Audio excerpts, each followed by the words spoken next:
আলহামদুলিল্লাহি রব্বিল আলামিন ওয়াসসালাতু ওয়াসসালামু আলা সাইয়্যিদিল মুরসালিন আম্মা বা'দ ফাআউযু বিল্লাহি মিনাশ শাইতানির রাজীম বিসমিল্লাহির রহমানির রহিম আসসালাতু ওয়াসসালামু আলাইকা ইয়া রাসূলাল্লাহ ওয়া আলা আলিকা ওয়া আসহাবিকা ইয়া হাবিবাল্লাহ আসসালাতু ওয়াসসালামু আলাইকা ইয়া নবিয়াল্লাহ ওয়া আলা আলিকা ওয়া আসহাবিকা ইয়া নূরাল্লাহ। মাদানী চ্যানেলের দর্শক, অনুষ্ঠান শানে নজুলে আরেকটিবার আপনাদেরকে স্বাগতম জানাচ্ছি। আল্লাহ করিম আমাদের সকলকে কুরআনে মাজিদ ফুরকানে হামিদ এর সুন্দর শিক্ষা গ্রহণ করে তার উপর আমল করার তৌফিক দান করুন।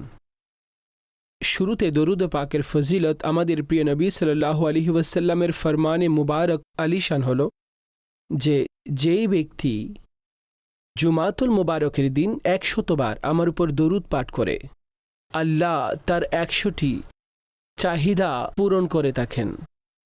সে 100টি চাহিদার মধ্য থেকে 30টি চাহিদা দুনিয়াবি, 70টি চাহিদা আখিরাতের পূর্ণ করে দেন। সৌভাগ্যবান সেই ব্যক্তিরা, খুশনসিব যারা আপন প্রিয় নবী সাল্লাল্লাহু আলাইহি ওয়াসাল্লামকে অধিক হারে স্মরণ করেন, হুজুরের উপর দরুদ পাঠ করেন। আল্লাহ করিম দরুদে পাকের বরকতের মাধ্যমে আমাদের দুনিয়াবি মুশকিলসমূহ আসান করে দিন, আমাদের দুঃখসমূহ সুখে পরিবর্তন করে দিন, আমাদের রোগসমূহ শেফাতে পরিবর্তন করে দিন, আর আখিরাতের রাস্তাও আমাদের জন্য সহজ করে দিন। কিয়ামতের দিন মুস্তাফা সাল্লাল্লাহু আলাইহি ওয়াসাল্লামের নৈকট্য আমাদের তকদিরে লিপিবদ্ধ করে দিন। নবী পাক আলাইহিস সালামের শাফাত আমাদেরকে নসিব করুন, আর হুজুর পাক আলাইহিস সালামের সাদকায় আমাদেরকে জান্নাতে প্রিয় নবী সাল্লাল্লাহু আলাইহি ওয়া আলিহি ওয়াসাল্লামের কদমে আল্লাহ আমাদের জায়গা দান করুন, আমিন। বরকত হাসিলের উদ্দেশ্যে দরুদে পাক সল্লু আলাল হাবিব সাল্লাল্লাহু তাআলা আলা মুহাম্মদ সাল্লাল্লাহু আলাইহি ওয়া আলিহি ওয়াসাল্লাম সালাতান ওয়া সালামান আলাইকা ইয়া সাইয়্যিদি ইয়া রাসূলুল্লাহ ওয়া আলা আলিকা ওয়া আসহাবিকা ইয়া সাইয়্যিদি ইয়া হাবিবাল্লাহ। মাদানী চ্যানেলের দর্শক, এই অনুষ্ঠানে আমরা নির্দিষ্টভাবে একটি আয়াতে মোবারকা, তার কিছু প্রেক্ষাপট, শানে নজুল, অতঃপর তার উপরে আরও কিছু আলোচনা পেশ করে থাকি। শুরু থেকে শেষ পর্যন্ত আমাদের সাথে প্রোগ্রামে সাথে থাকার নিয়ত করে নিন। ইনশাআল্লাহ অনেক ইলম শিখতে আমাদের সহায়ক হবে। কুরআনে মাজিদ ফুরকানে হামিদের মধ্যে আল্লাহ রাব্বুল আলামিন ইরশাদ করেন, বিসমিল্লাহির রহমানির রহিম, আম্মান হুয়া কানিতুন আনা আল-লাইলি সাজিদান ওয়া কাইমান ইয়াহযারুল আখিরা ওয়া ইয়ারজু রাহমাতা রাব্বিহ কুল হাল ইয়াস্তাউইল্লাযীনা ইয়া'লামুনা ওয়াল্লাযীনা লা ইয়া'লামুন ইন্নামা ইয়াতাযাক্কারু উলুল আলবাব। ইরশাদ করলেন, তাহলে কি ওই ব্যক্তি যিনি দাঁড়ানো এবং সিজদারত অবস্থায় রাতের ওয়াক্তসমূহ আনুগত্যের সাথে কাটায়, আর সেই ব্যক্তিটি যিনি সিজদা এবং দ্বন্দ্বায়মান অবস্থায় রাতের ওয়াক্তসমূহ একনিষ্ঠতার সাথে কাটায়, আখিরাতকে ভয় করে, সিজদাও রয়েছে, কিয়ামও রয়েছে, আর ইরশাদ করলেন ইয়াহযারুল আখিরা, আখিরাতকে ভয় করে, ওয়া ইয়ারজু রাহমাতা রাব্বিহ, আর আপন রবের রহমতের প্রত্যাশা করে, সে কি নাফরমানদের মতো হবে? এখানে কোয়েশ্চেন মার্ক, যে যেই ব্যক্তি সিজদা, কিয়াম আর আখিরাতের ভয়, রবের রহমতের প্রত্যাশা, 4টি উত্তম গুণাবলী সে বান্দার মধ্যে মজুদ রয়েছে। তো ইরশাদ করা হচ্ছে, তো সে আর যে নাফরমানের জীবন অতিবাহিত করে, তারা কি ইকুয়াল, বরাবর?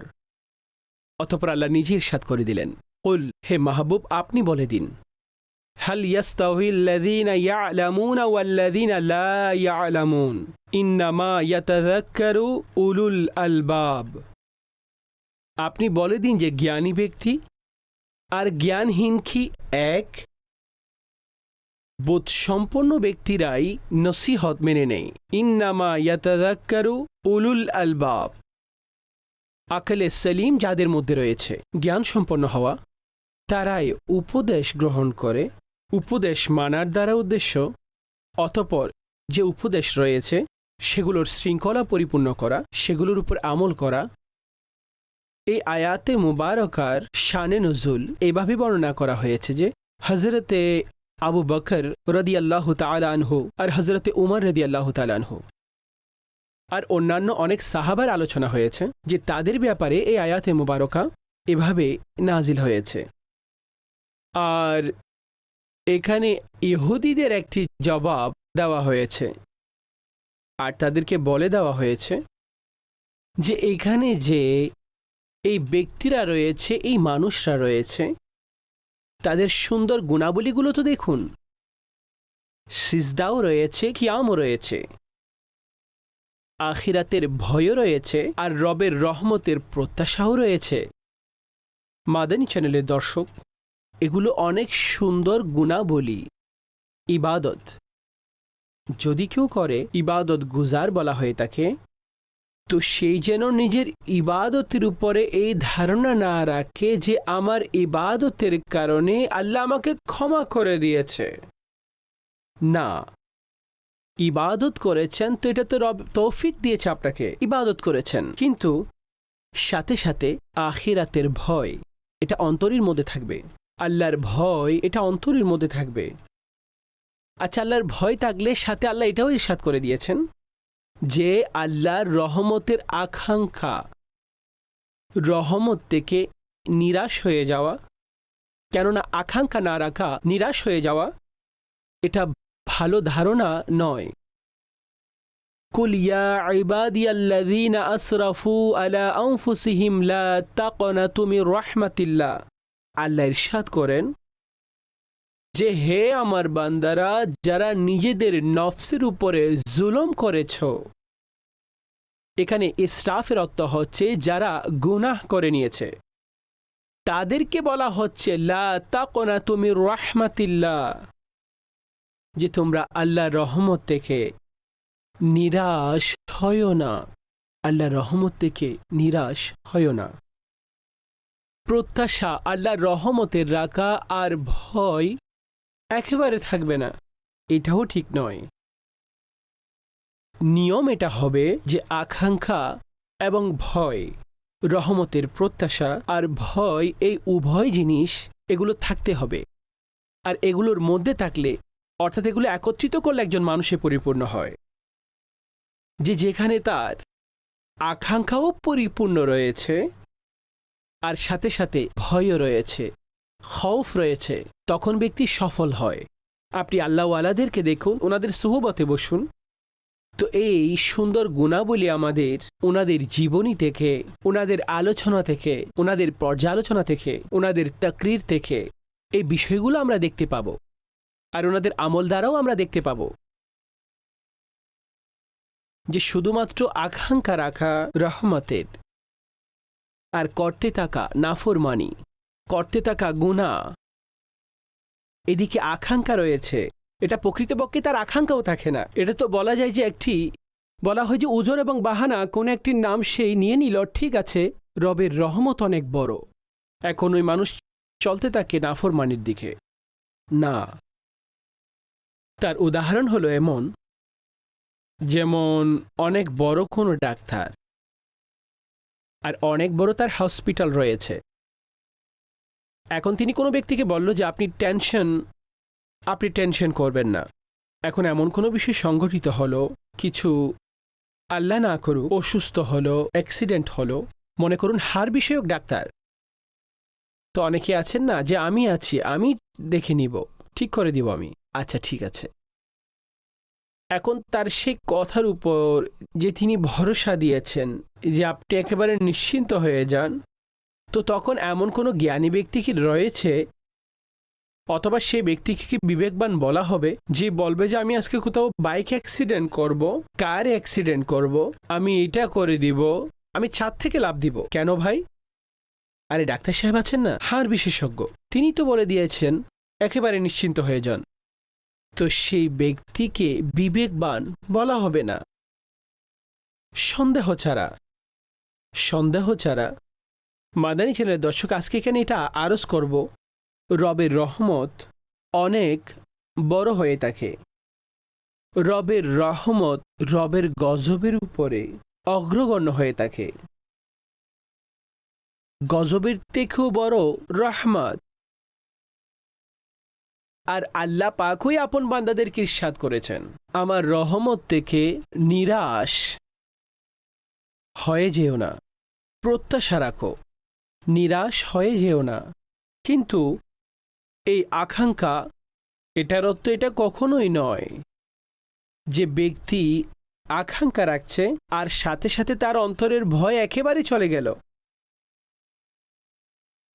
না কারো সম্পদের খেয়াল করছে, হক মেরে দিচ্ছে, কাউকে অপমান করছে, খারাপ আমল করছে, মদ হোক, জুয়া হোক, সুদ হোক, মিথ্যা হোক, খারাপ কাজ হোক, মা বাবার নাফরমানি হোক, এই সব কিছু করছে আর বলছে রবের রহমত অনেক বড়। এক ওয়াক্ত সিজদা করার সময় থাকে না, নামাজ পড়ার জন্য সময় বের করছে না, আর বলছে রবের রহমত অনেক বড়। আসলেই রবের রহমত অনেক বড়, কিন্তু এই পথ সেই রহমত হাসিল করার মতো এটা নয় যে রহমত আমাদের থেকেও সাহাবাই কেরাম আলাইহিম রিদওয়ান, অতঃপর আল্লাহর প্রিয় নবী সাল্লাল্লাহু আলাইহি ওয়াসাল্লাম, ওনারা সবচাইতে বেশি ইলমদার এবং জ্ঞানী ব্যক্তি। রবের রহমত অনেক বড়, কিন্তু ওনাদের জীবন কি এমন ছিল? সাহাবাদের জীবন কি এমন ছিল যাদের দিন রাত অনুগত্যের মধ্যে কাটিয়েছে? অতঃপর তা সত্ত্বেও রহমতের উপরে আকাঙ্ক্ষা অনেক রয়েছে, কিন্তু সাথে সাথে ভয় পেত, খৌফ ছিল। তো এই আয়াতে মুবারকা যেটাতে ইরশাদ করা হয়েছে, গুণ বর্ণনা করা হয়েছে তাদের, যে তারা যারা রাতে কিয়াম করেন এবং সিজদা করেন আর আখিরাতের ভয় রাখেন এবং আল্লাহর রহমতের প্রত্যাশা করেন, চারটি সুন্দর গুণাবলী বর্ণনা করার পরে ইরশাদ করলেন, তাহলে কি তারা এবং সেই নাফরমানেরা সমান? কোনো অবস্থায় বরাবর নয়। আচ্ছা, জ্ঞানবান আর অজ্ঞ বরাবর? কোনো অবস্থায় বরাবর নয়। ইন্নামা ইয়াতাযাক্কারু উলুল আলবাব, বিবেকবান যারা রয়েছে, জ্ঞান সম্পন্ন যারা রয়েছে, তারা উপদেশ গ্রহণ করে। আর বিবেকবান তাদেরকেই বলা হবে যে যার আকল দ্বারা সে উপকার লাভ করে দ্বীনি দিক থেকে, সে ঈমান অবস্থায় থাকে, ইসলামের মধ্যে থাকে। এখন তার কোনো কথা দিয়ে, কোনো কাজ দিয়ে, কোনো আমল দ্বারা ইসলামের বিপক্ষে নয়, বরং ইসলামের অনুগত্যের দিকে, ইসলামের অনুকরণমূলক, ইসলামকে মহাব্বত করে এমন এই সমস্ত বাক্যসমূহ তার মুখ থেকে বের হয়, তাহলে সে তার আকলের যথাযথ ব্যবহার করেছে। আর দাবি আকলের করে, আর সে নিজে ইসলামের বিপক্ষে থাকলে, কথা ইসলামের বিপক্ষে বললে, ইসলামের বিপক্ষে চিন্তা করলে, মৌলবীদের নাম ব্যবহার করে কিন্তু প্রকৃতপক্ষে সে ইসলামের বিপক্ষে কথা বলে, তারা বিবেকবান কোনো অবস্থায় হতে পারে না, তারা জ্ঞানসম্পন্ন কখনো হতে পারে না। তো এইখানে এই আয়াতে মুবারকা এটাকে বর্ণনা করা হয়েছে। এর পরবর্তীতে ইরশাদ করা হয়েছে, আপনি বলে দিন, হে আমার মুমিন বান্দারা, হে আমার মুমিন বান্দারা। এটা অনেক মহাব্বতপূর্ণ সুন্দর অনুমান। রব আপন বান্দাদেরকে ইরশাদ করছেন, হে বান্দারা, হে আমার মুমিন বান্দারা। কি ইরশাদ করলেন? আমানুত্তাকু রব্বাকুম, হে আমার মুমিন বান্দারা, আপন রবকে ভয় করো, আপন রবকে ভয় করো। অতঃপর বললেন, লিল্লাযীনা আহসানু ফি হাযিহি দুনিয়া হাসানা, যারা ভালো কাজ করেছে তাদের জন্য এই দুনিয়াতে উত্তমতা রয়েছে। আর ওয়ারদুল্লাহি ওয়াসিআ, আল্লাহর জমিন অধিক প্রশস্ত, অধিক প্রশস্ত। ইন্নামা ইউআফাস সাবিরুনা আজরাহুম বিগাইরি হিসাব, আর সবরকারীদেরকেই মূলত তার সওয়াব অগণিত ভরপুর দেওয়া হয়ে থাকে। অগণিত, যে কোনো হিসাব গণনা ব্যতীত এটা ধৈর্য ধারণকারীদের পুরস্কার দেওয়া হবে। আল্লাহ ধৈর্য ধারণকারীদেরকে কোনো হিসাব ব্যতীত এত বেশি দান করবেন, ওনাদের পুরস্কার, ওনাদের সওয়াব এত বেশি দান করবেন। তো এখানে আয়াতে মোবারকার মধ্যে এই বিষয়টি বর্ণিত হয়েছে, এটারও একটা প্রেক্ষাপট রয়েছে। আর সে প্রেক্ষাপট হলো এটি যে মুহাজিরিনগণ শুরুতে যে একটি হিজরত করেছিলেন হাবশার দিকে, তো তাদের ব্যাপারে এটা নাজিল হয়েছে। আর এটাও বলা হয়েছে এটা হযরতে জাফর রাদিয়াল্লাহু আনহু আর তার সফর সঙ্গী, তার সাথীদের ব্যাপারে আয়াত নাজিল হয়েছে, যিনি মুসিবত বালার উপরে সবর করেছেন, মুসিবতের উপরে আর বিপদের উপরে উনি সবর করেছেন, হিজরত করেছেন আর নিজের দ্বীনের উপরে কায়েম থেকেছেন। দ্বীনকে ছেড়ে তিনি কখনো যাননি, ওনার ব্যাপারে এই আয়াতে মুবারকা নাজিল হয়েছে। অনেক উঁচু মকামের ঈমানের উপরে উনি সমাসীন ছিলেন। মাদানী চ্যানেলের দর্শক, দ্বীনের জন্য আপন ঘরকে ছেড়ে দিতে হয়েছে।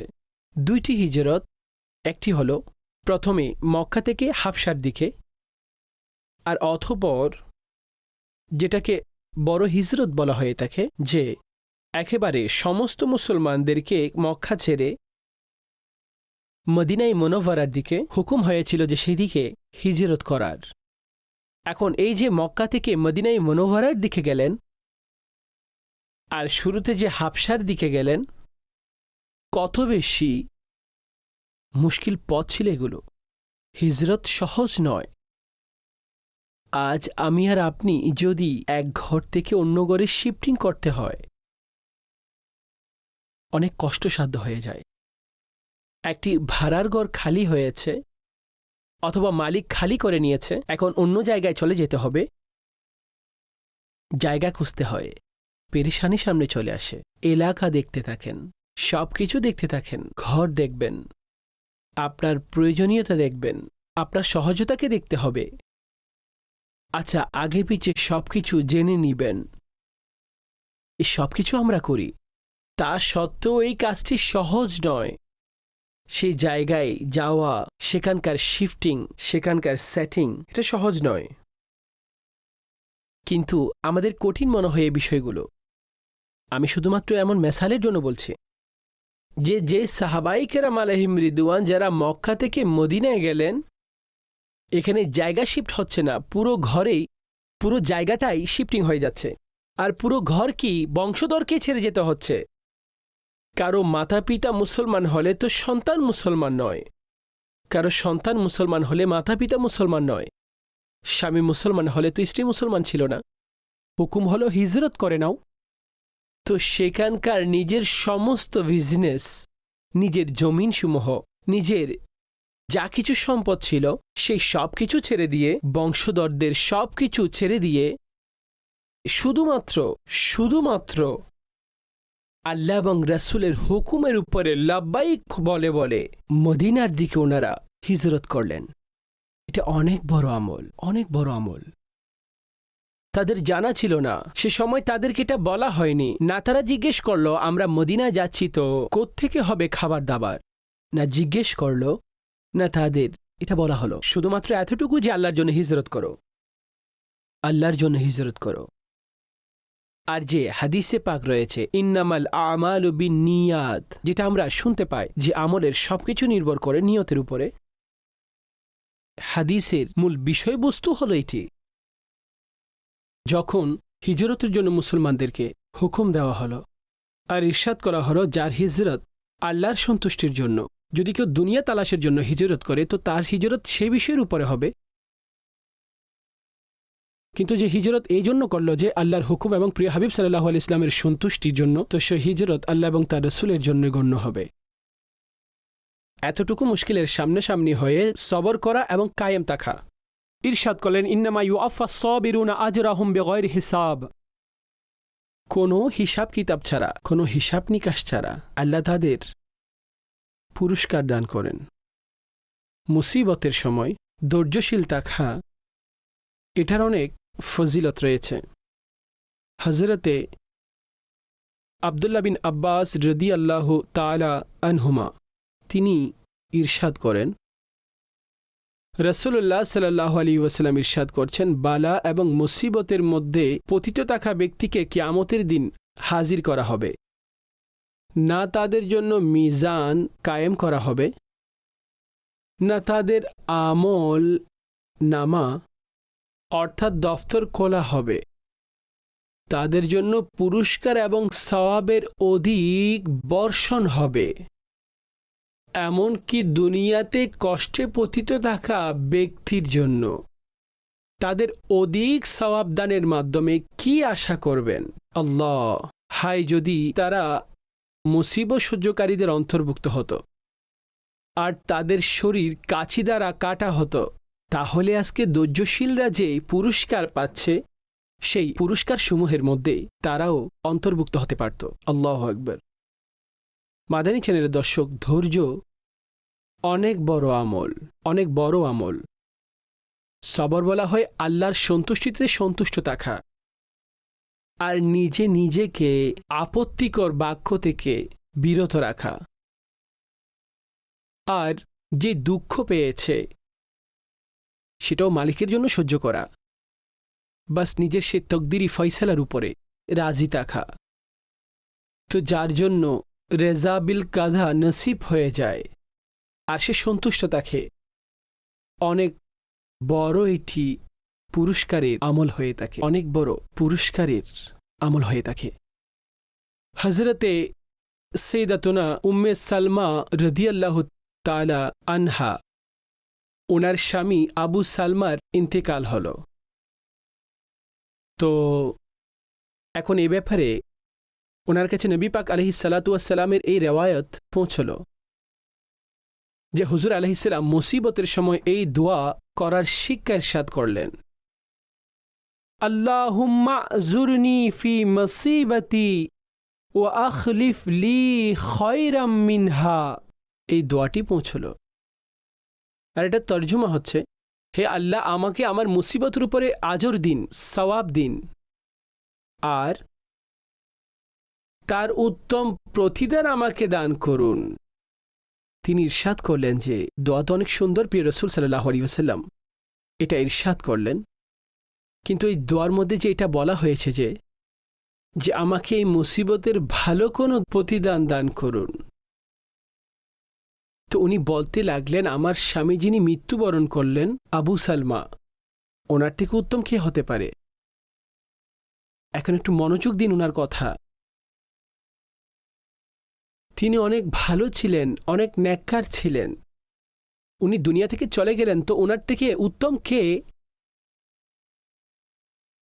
কিন্তু দোয়া প্রিয় নবী সাল্লাল্লাহু আলাইহি ওয়াসাল্লাম শিখিয়েছিলেন, ওনার তালিম ছিল, ওনার শিক্ষা ছিল। তো উনি ইরশাদ করলেন, ঠিক আছে দোয়া করি। দোয়া করতে লাগলো, আল্লাহুম্মা আজুরনি ফি মুসিবতি ওয়া আখলিফ লি খায়রাম মিনহা।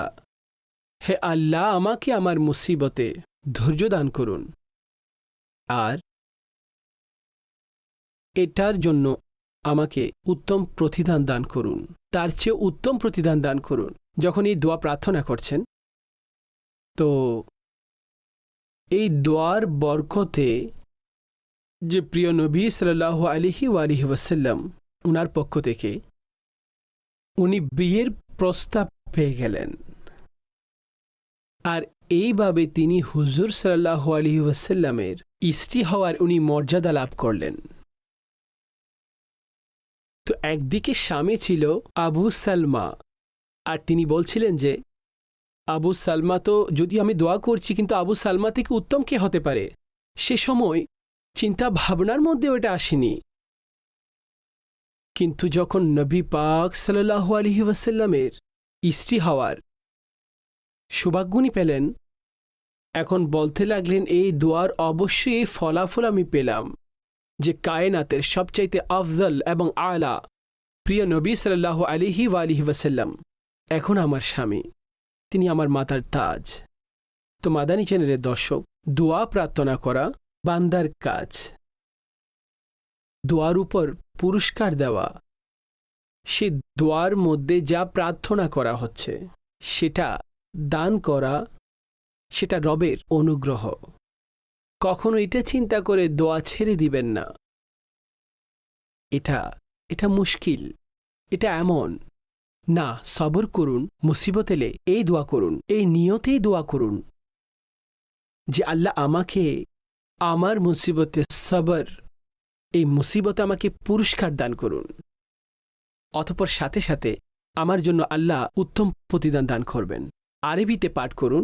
ভালো কথা, আরবি বাক্য স্মরণ না থাকলে তো আপনি এই দোয়াকে বাংলাতেও আপনি পাঠ করতে পারেন। দোয়া করতে থাকুন, দোয়ার জন্য তো অবশ্যই ফল পাবেন।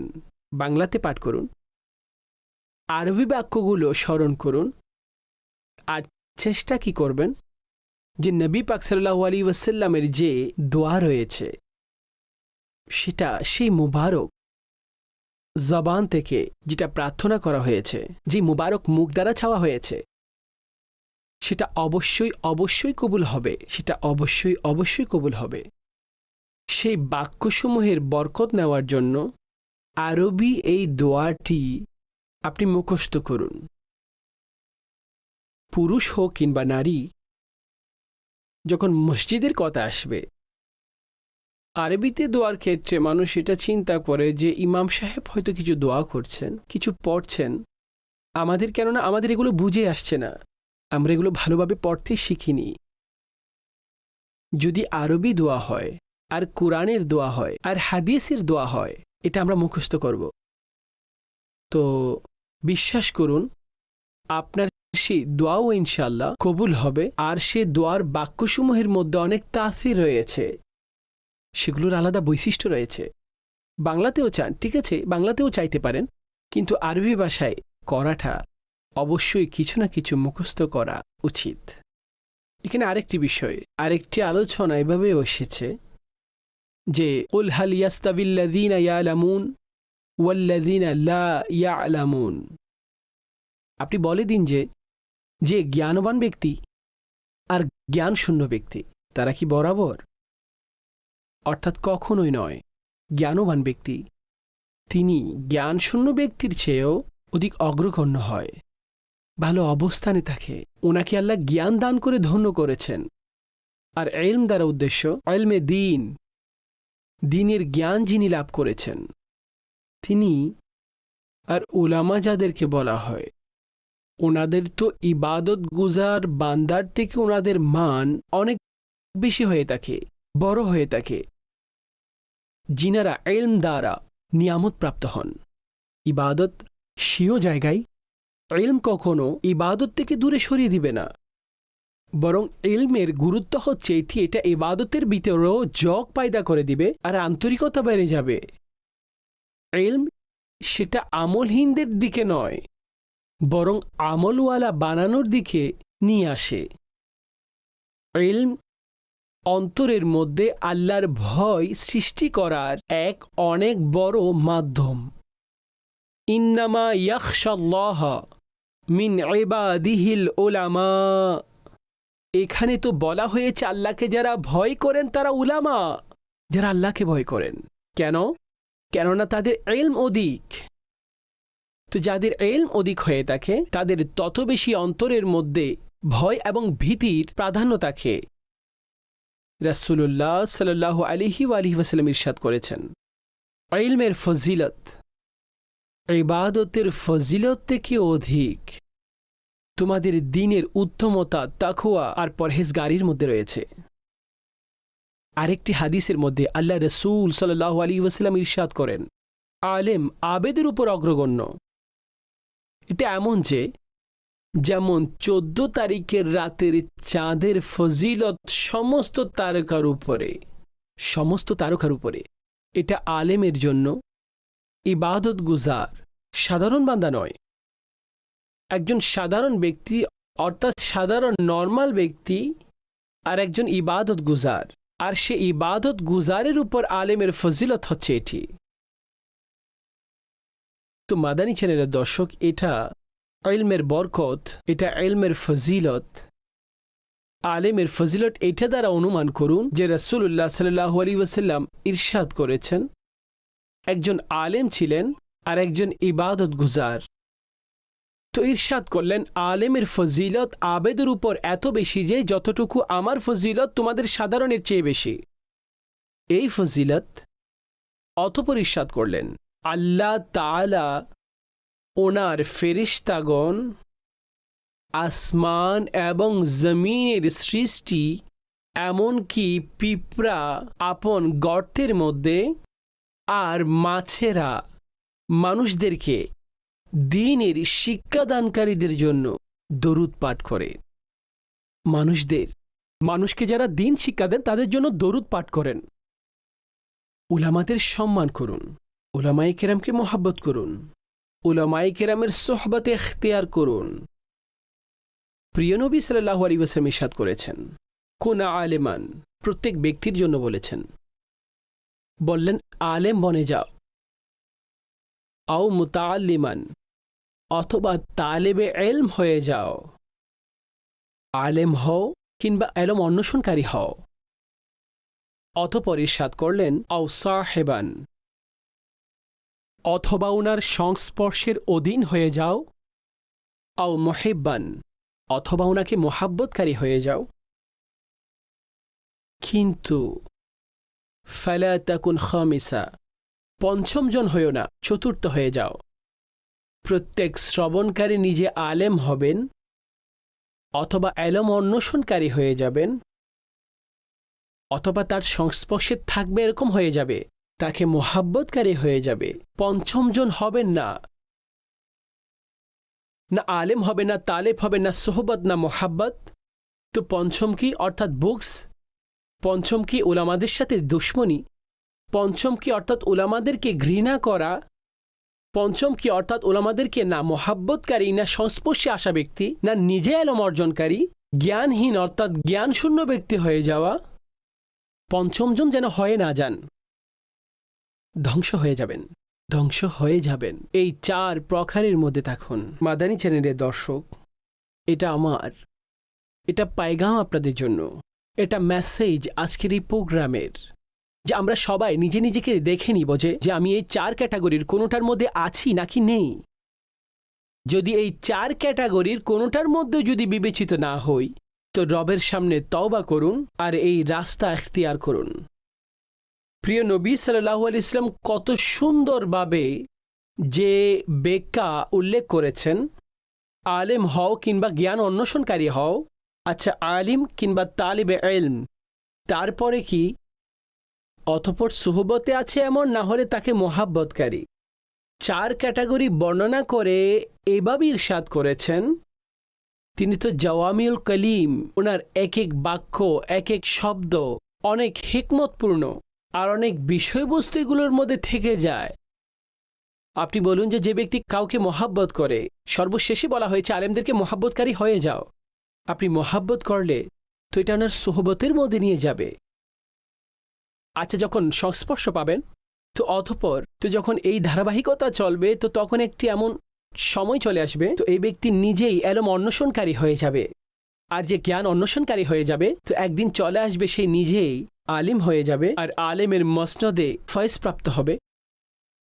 তো এটা মাদানী চ্যানেলের দর্শক অনুমান যে চারের মধ্যে থাকো, পঞ্চম হইও না। তো এটা ইলমের ওই ফজিলত। আল্লাহ করিম আমাদের সকলকেও আলেমদের ভালোবাসা, মোহাব্বতকারী এমন উলামায়ে হক, ওনাদেরকে শ্রবণকারী, এমন কথা আর এমন সোহবতে ইখতিয়ার করুন যে জিনার সংস্পর্শ এবং জিনার কথার কারণে আমাদের অন্তরের ভেতরে আল্লাহ রাব্বুল আলামিন ওনার প্রিয় হাবিব সাল্লাল্লাহু আলাইহি ওয়াসাল্লামের মহব্বত বাড়িয়ে দিবেন। হুজুর আলাইহিসসালামের সাহাবায়ে কেরামের মহব্বত বেড়ে যাবে। ওনার আহলে বাইতে আতহারের মহব্বত বেড়ে যাবে। আজওয়াজে মুতাহহারাত, মুস্তাফা সাল্লাল্লাহু আলাইহি ওয়াসাল্লামের মাতা পিতা, ওনাদেরও আদবের সাথে, ইজ্জতের সাথে, মহব্বতের সাথে ওনাদের নাম উল্লেখ করা।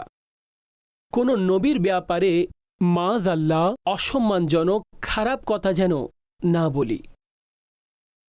তো জিনার কথা শুনে আপনার এটা মনে হবে যে তিনি আপনাকে আকায়েদের যথার্থতা, আমলের উত্তমতা, দুনিয়াবী চাহিদা থেকে বের করে একনিষ্ঠতা, অন্তরের মধ্যে আল্লাহ তাআলার ভয়, সাথে সাথে ওনার রহমতের প্রত্যাশাও, এই সমস্ত সুন্দর বৈশিষ্ট্যসমূহ যার কথা শুনে আপনি পেয়ে যাবেন, ওনার অবশ্যই সংস্পর্শে ইখতিয়ার করুন। তিনি প্রকৃত দিক থেকে আলিম, আর তিনি প্রকৃতপক্ষে দিনের একজন উত্তম প্রচারক।